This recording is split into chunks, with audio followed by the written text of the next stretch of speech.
راځئ نن په شریکه باندې بیمارانو ته او مسافرو ته دعا کوو. ښه چې چا څه مشکلات دي دعا کوو، خصوصا بیمارانو ته. دا کم بچنګې چې تاسو ته ښکاري او دا کم پیپ ورته لګېدلې، نو دی وړې معدې او وړې خېټې ته په پیپ باندې خوراک ورکوس کېږي او دا بیمار پروت دی. نو دعاګانې ورته کوو چې الله جل شانه له صحت ورکړي. نو په جمع به دعا کوو. صحیح ده؟ کو بیماران دي، کو مشکلات دي، مسافر دي، چا سم مشکلات انشاءالله زه به کوشش کوم چې هغه ټول پکې یاد کم. تاسو به راسره امین وایئ. ښه نو ټول یو پرې درود شریف په زړه کې ووایئ. اللهم صل علی محمد وعلى آل محمد كما صليت على ابراهيم وعلى آل ابراهيم انك حميد مجيد. اللهم بارك على محمد وعلى آل محمد كما باركت على ابراهيم وعلى آل ابراهيم انك حميد مجيد. اے الله رب بیماری ستا لوی نعمت ته رب مونږ منو.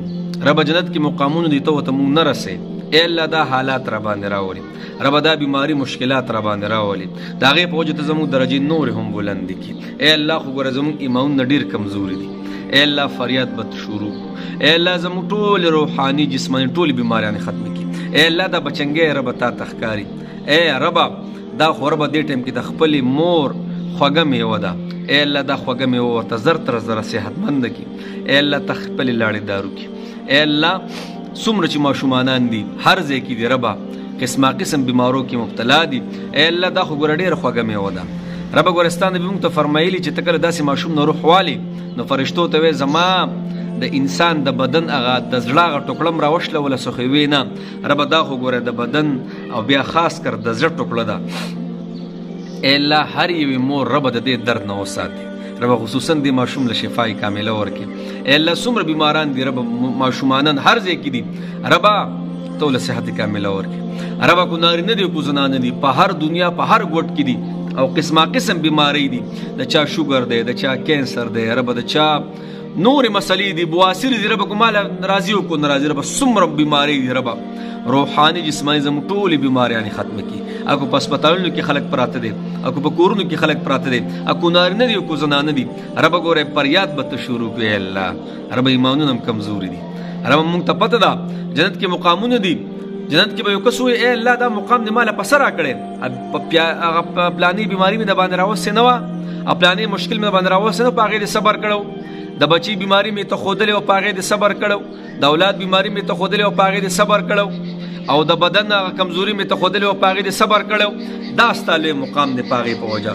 نو حدیث کې راځي انسان به ووایي اے الله چې په دنیا کې یو پیره هم چېرته روغ نه وی پاتې شوی، نو اے الله زموږ ټولې بیماریانې ختمې کړي. اے الله چا د قرضونو مسلې د ربه غیبي خزانونه قرضونه پوره کړي.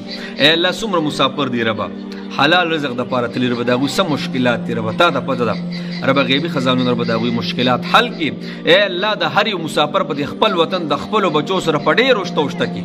اے الله چا دشمنیان دي ربه غیبي خزانونه دشمنیانې ختمې کړي. ربه مینه محبت اتفاق او اتحاد زموږ نصیب کړي. اے الله ټول کې نو بغض حسد نفرتونه ختم کړي.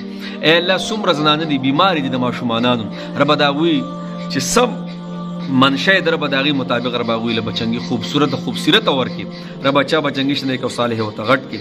اے الله څومره تورسري دي ربه په کورونو کې ربه د هغوی د ودونو بندوبست نه کېږي. ربه ته د ودونو بندوبست وکړي.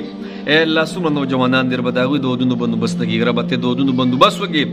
اے الله چا ودونه کړي ربه د هغې کې توړ پوړ دی ربه د ښځو د خاوند منځ کې هغه توړ پوړ هر څه ختم کړي. ربه ته مونږ معاف کړي. خپل ځان ته محتاج ساتې ربه د مخلوق د محتاجۍ نه مونږ وساتې ربه خپل ځان ته محتاج ساتې. اے الله چې سم وخت یې غم راکړي او سم نه د وخت یې غم راکړي. اے الله د مخلوق د محتاجۍ نه مونږ وساتې ربه ته مونږ معاف کړي. او اے الله څوک چې دا ویډیو شیر کوي ربه چې د هغه په وجه باندې نور خلک هم ربه په دې دعا کې شریک کېږي ربه د ټول نه مخکې د حاجات پوره کړي. ربه ته مونږ معاف کړي. وصلی الله تعالی خلق محمد و آله وصحبه اجمعین برحمتک یا ارحم الراحمین.